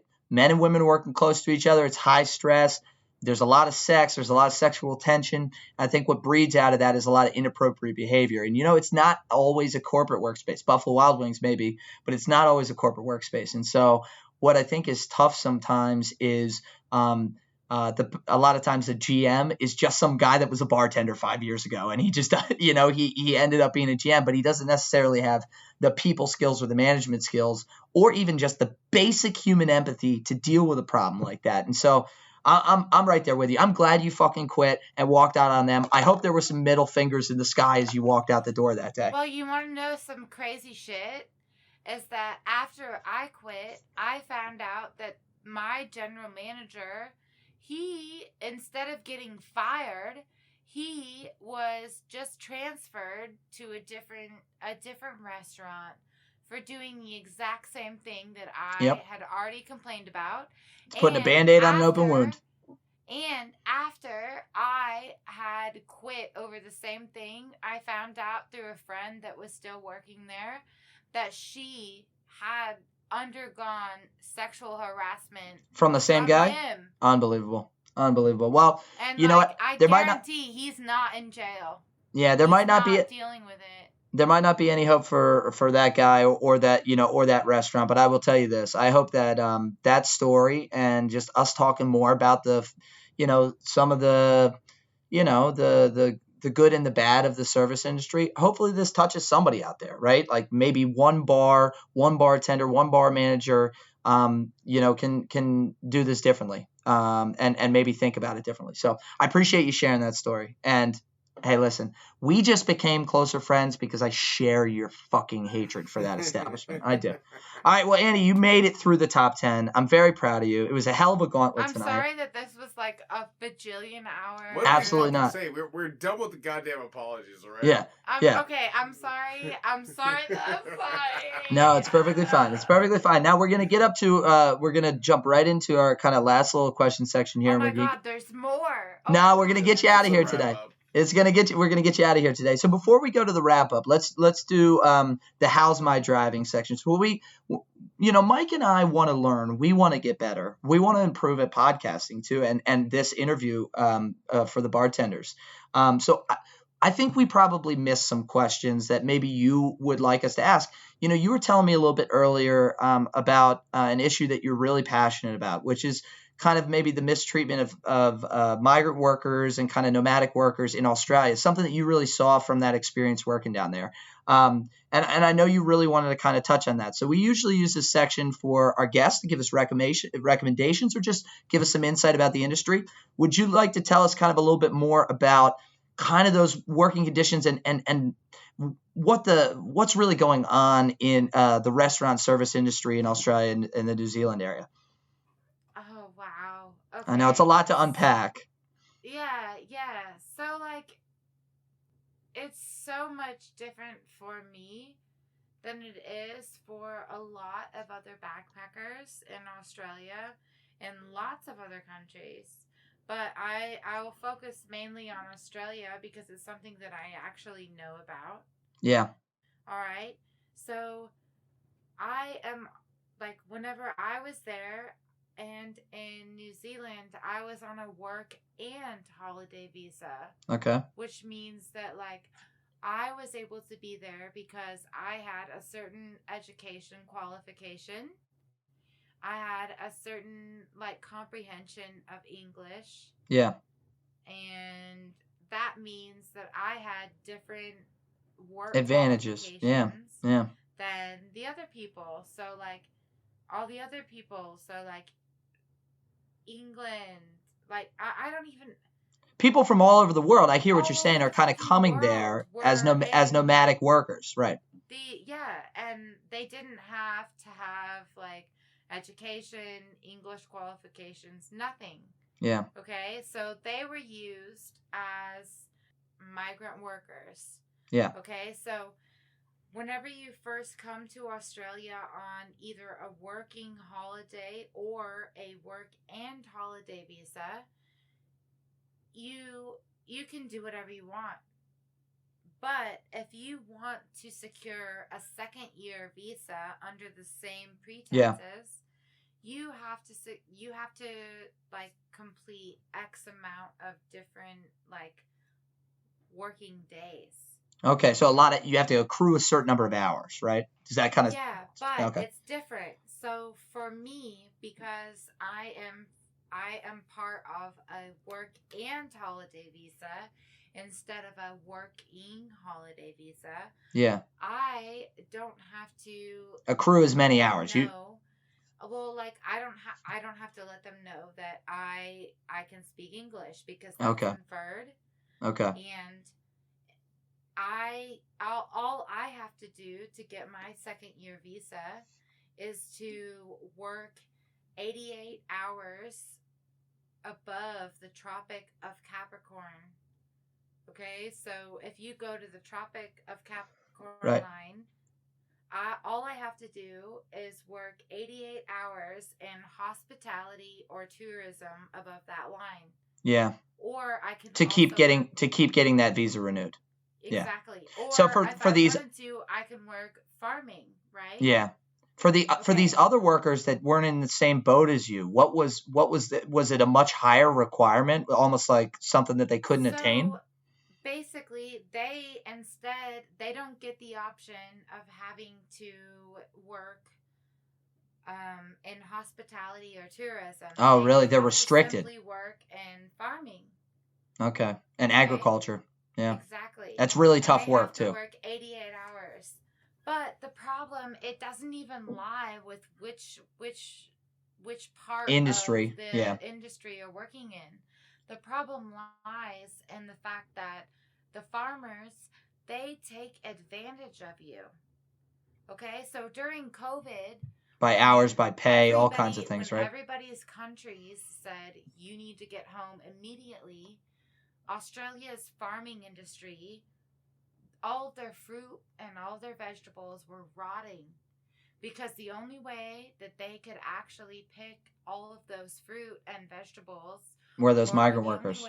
was through backpackers. Yeah, Okay, that's crazy. but it's not like they make an hourly wage. They don't make an hourly wage.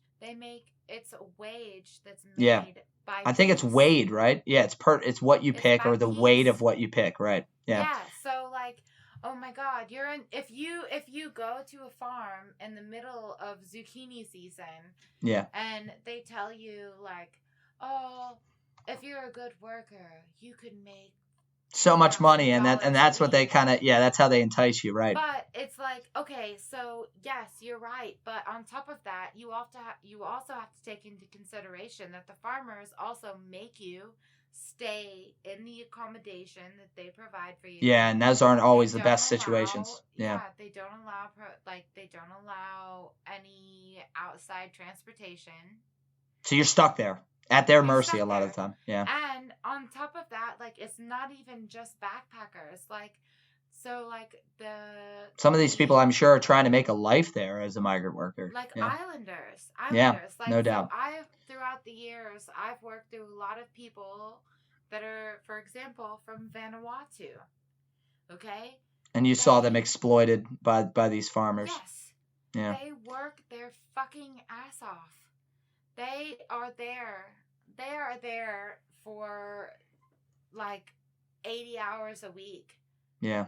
But they get paid X amount of money. And it's brutal labor. a Down on certain your hands and amount of knees money- picking produce. Yeah, it's like brutal a labor. certain amount of that money, it goes to their living expenses. And on top of that, they also have to pay cleaning expenses. And on top of that, they also have to pay transportation expenses. Yeah. And on top of And that, then at the end, what are you left with, right? exactly. Yeah. Like, Well- I gotta be honest with you. After the fucking saltwater crocodiles and the killer birds, like, I don't want to go there. really, You no. can- Brutal working conditions. I'm not Yeah. gonna pick any goddamn vegetables. Yeah. But you have to understand that, like, that situation that I just told you about with Australia, it's not just an Australian No, it's issue. not. It's not. It It's not is- exclusive to okay, them. If you look at the Jamaicans that came and picked It's- cut sugar cane in the It's United States, all over the world. And I don't mean to rein you in here. You know, it's definitely. No, I mean, it we is. It's a we talked about this complete- earlier. We talked about this earlier. This is, you know, a huge issue in any it's a global issue. Yeah, look, you know, labor conditions is something that I've always been very passionate about. You know, one of the reasons you know, I pursued a career in the legal field was because I wanted to get into union work and try to help you know, represent some of these larger labor groups. And so You just wanted to be a goddamn union gangster. That's what you yeah, that's right, Mike. That's right. Thanks for adding a little levity here. I know what I don't mean to rein you in. I love how passionate you are about this particular issue, and I think it's something. My only thing is that you are fighting for the people that we're talking about, and I actually have been. You are on the one of ground. those people. And so that's why I wanted, you know, and that's why I appreciate you sharing the story. And you know, I wish we had more time to talk about it now. I do want to rein us in here. I'm not No. like upset about No, the no, fact but that one we of the don't things- have enough time. I just one of the want things- you to know that there's. I appreciate that. Yeah. Like, I appreciate what you are doing for people. Yeah. And I don't want you to. Well, think I'm not that doing. discounting you. I'm certainly not doing enough, and I don't have experience on the ground. But one of the things I want to let all the listeners know is we're going to put out, you know, some links of ways to contact Annie. Look, if you are one of these people in Australia or New Zealand or anywhere else, and you just want to kind of talk about your experience, I'm sure she'd love to talk to you about it. And I think we're going to try to. You know, one of the things that Mike and I have talked about is as this pod grows, we'd love to really develop a community where we can start helping some of these people, whether through that's charitable donations or whether that's just through support groups. You know, I've had times in my life where I've really struggled, not just with money, but the job I was working on. You know, and I know that a lot of people out there, especially in this COVID environment, are as well. So, you know, the service industry can be brutal on people, and you know, that agro business, that's what feeds all this, you know, food service. So that's kind of part of our whole ecosystem. So I think if we are not lending a voice to those people too that are in kind of that chain of production, then we're kind of also missing a big picture here. So Annie, thank you for giving us, honest to God, not just some amazing stories that we laughed and we were a little grossed out about at times, but some serious human perspective. I don't want this pod to all be bathroom jokes and hijinks. I want people to actually be able to connect and really talk about it, because you know what that is? That's the conversation you have at a bar. Real conversations. Sex, drugs, politics, religion, rock and roll. We want to talk about the crazy things. We don't want to keep this vanilla. So I appreciate you sharing with us something that you're so passionate about. So we are going to wrap it up. Thank you for joining us. It has been an absolute blast. We have 2 more questions for you, Annie, before you get out of here. Oh my God, I'm sure you're like, bitch, please. Please get the fuck out of my face. Yeah, these are the easy ones. So these are our closing questions. So the first one, we always say, why do you still do this? Why are you still in the service industry? You want to know why I'm still in the service industry? Because it doesn't matter what the fuck I've gone through. There's always some rad fucking people that really just want to connect with other people. I love it. Yeah. And that is really what it's all about. Like, there are some shit cunts all over the place, but there's always going to be really awesome people that want to connect. Yeah. They want to know about your life, even if it was bad. Yeah. And I think that that's really beautiful. There's a lot of things you can say about this business, but one of the things you cannot say is that we're devoid of personality. There are fucking personalities in this business, and I love that too. All right, well, Mike, why don't you hit her with the last question? One of our favorites. Right. So, and on a good note here. So, if you were to open a bar, what would you call it, or what would the theme be? Ooh, child. I kind of like the bar just called Ooh, Child. I'm good there. They got a saltwater crocodile there. You heard about that, right? Yeah, it's a saltwater crocodile steak. They do it country fried, though. You know what? I reckon I'd call the bar, you get what you get. You get what you get. And I'd hire whoever the fuck applied. And you'd serve whatever the fuck you got. And they'd pay whatever the fuck they have. Exactly. And you get, I love applied it. for the job and they were like, I could beautiful. do this and this. I'd be like, hired. For that. I love it. You do it good, I got you. Well, folks, don't be a shit cunt. Yeah, don't be a shit cunt, and I got you, fam. All right. Well, folks, I can't wait for the day that we have the grand opening of You Get What You Get. We're gonna probably have to print T-shirts now, Mike, that say "Don't be a shit cunt" on them. I don't know how well they're gonna sell. It's probably gonna be those and Team Blue Cheese. Yeah. Well, Annie, it was an absolute blast. Loved hanging out with you. Thank you for bringing the Dark and Stormies. They were delicious. It was a great choice, and thank you for telling us all these amazing stories. I hope you had fun. I'm super sorry for prolonging My God. your Okay. life. All right. Listen, Annie. I just want you to hit us with a fuck yeah, no apologies, and get us out of here. Okay. Big fuck yeah. Right. Go ahead. All right.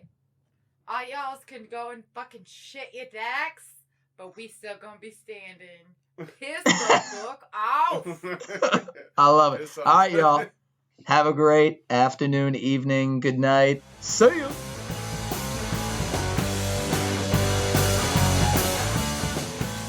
Hey everyone, thanks for listening. We hope you enjoyed the show. If you did, we release new episodes on the first and third Monday of each month. A big shout out over to our friends at Trauma Parlor, whose song Fast One you heard throughout the show. Go check them out on Facebook and Spotify and show them some love. And if you want to be one of our regulars, follow us on Twitter and Instagram at BRP Drinkalong, or on YouTube and Spotify at the Bartender Rant Podcast. And if you want to be one of our VIP listeners, please subscribe to the Bartender Rant Podcast on Patreon. VIPs will always have a seat at the bar, and you'll get access to bonus content, have a chance to vote on new episodes, and receive a 10% discount on all of our merchandise.